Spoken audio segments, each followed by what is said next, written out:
Hello guys, welcome back to another tutorial video.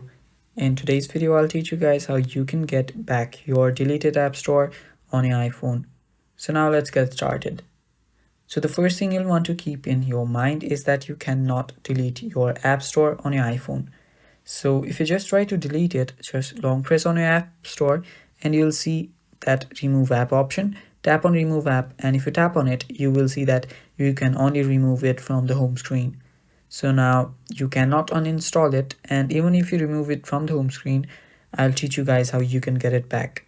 So if you just remove it from the home screen, all you need to do is just pull down your search and tap for search for app store, and you'll get it. If you long press on it right here, you will get the option to just get it back on your home screen. So that's the first way you can get back your app store. And the other way is that go to your settings, and if you're there, just scroll down.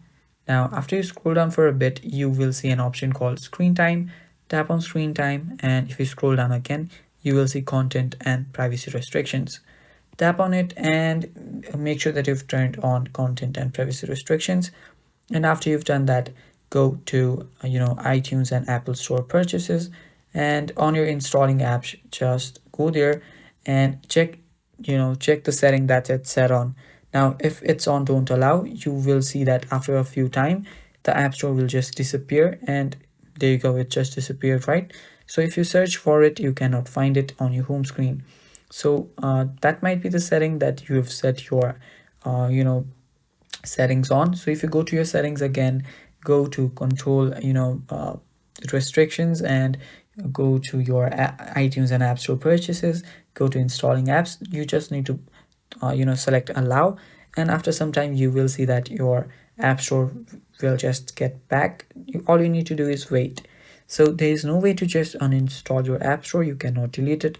All you can do is just remove it from your home screen from settings, different settings, and you can get it back using these techniques. So that is basically all for the video, guys. Thank you for watching. That is all for the video. Stay tuned for more, and bye bye.